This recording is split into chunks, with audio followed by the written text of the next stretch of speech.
Bonjour! Aujourd'hui, nous allons tenter de faire la recette des donuts Simpson à l'authentique. Non, ça... Bonjour! Aujourd'hui, nous allons tenter de faire la recette préférée des donuts d'Homer Simpson. Alors Max, peux-tu nous expliquer en quoi consiste la recette? Alors tout d'abord, il faut réaliser la pâte, puis nous allons attendre 1 heure le temps de repos, et ensuite, nous les cuirons et les glacerons de la couleur rose symbolique des Simpsons. Pour réaliser cette recette, vous aurez besoin de 330 g de farine, 40 g de sucre, un sachet de sucre vanillé, de la levure de boulanger, environ 7 g, 6 g de sel, 120 ml de lait, 50 g de beurre fondu et enfin un œuf. On commence par la préparation de la pâte. Dans un grand bol, on va verser le lait tiède, on ajoute la levure déshydratée, le sucre et le sucre vanillé. On mélange le tout avec un fouet. Le lait tiède et le sucre vont permettre à la levure de s'activer. On ajoute un œuf en entier. On l'incorpore en mélangeant une dernière fois.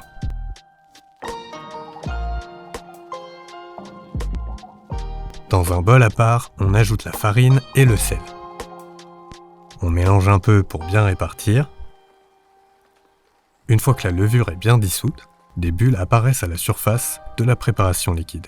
On ajoute alors le contenu du bol dans le saladier. Dans un premier temps, on va mélanger grossièrement dans le bol avec le fouet.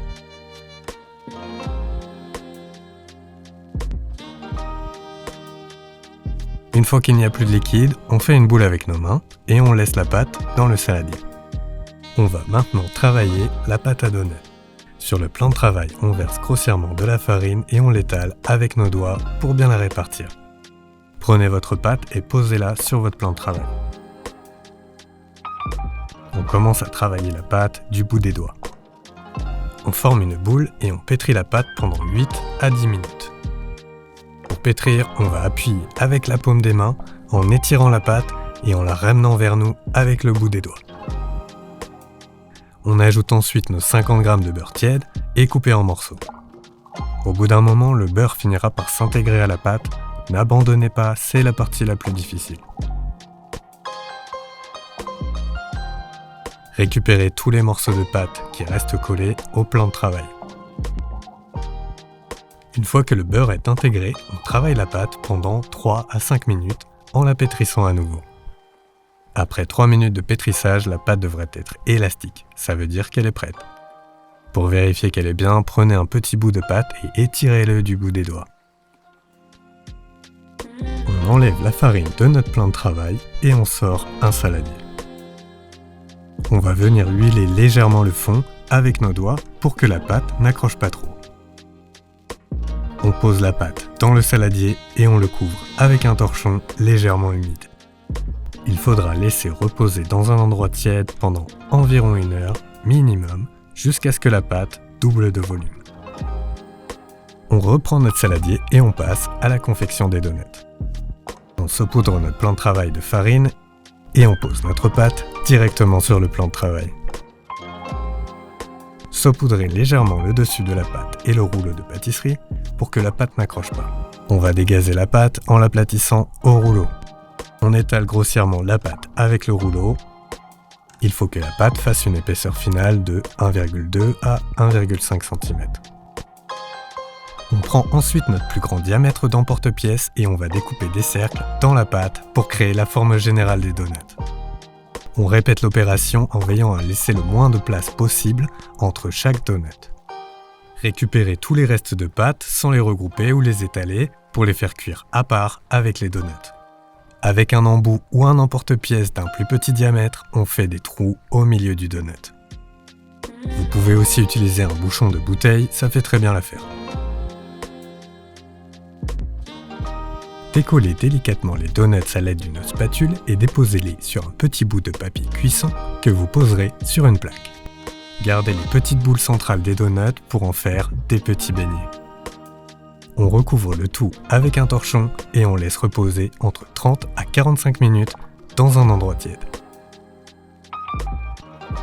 On passe maintenant à la cuisson.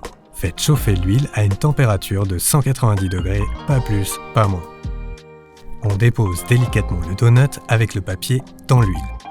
Essayez de ne pas le déformer pour qu'il conserve sa forme. Quand les contours commencent à brunir, il faut le retourner. Le petit trou au milieu du donut permet de bien voir la cuisson. Environ 1 minute 30 à 2 minutes par côté. Pour savoir quand arrêter la cuisson, regardez le bord du donut. Un donut réussi doit avoir un anneau de lumière sur le contour. Faites cuire tous les restes de pâte et les boules et mettez-les à égoutter sur du papier absorbant. On passe maintenant à la partie technique de la recette, le glaçage. Dans un récipient, on va faire fondre une demi-plaquette de chocolat blanc. Ajoutez du colorant rose en poudre ou en liquide au fur et à mesure, en contrôlant bien évidemment la couleur du mélange. Essayez d'obtenir un rose assez vif. Une fois que les donuts ont refroidi et qu'ils sont secs, on peut appliquer le glaçage. Prenez un donut et trempez-le grossièrement dans le glaçage. À l'aide d'une petite cuillère, on enlève le chocolat en excès et on en rajoute là où il en manque. Pour bien reproduire l'effet du donut Simpson, on va venir créer des ondulations avec le dos de la petite cuillère. Secouez ensuite chaque donut avec le chocolat encore fondu sur le donut pour homogénéiser la surface et la rendre bien lisse. Après 5 à 10 minutes de repos, la surface deviendra toute lisse. On verse enfin les vermicelles multicolores avant que le chocolat ne refroidisse complètement et pour qu'il colle bien au glaçage.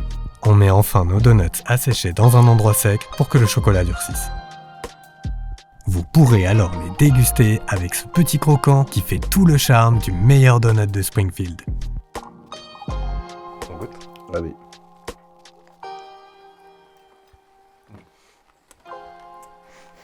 Ok, nickel. Ça, c'est un donut.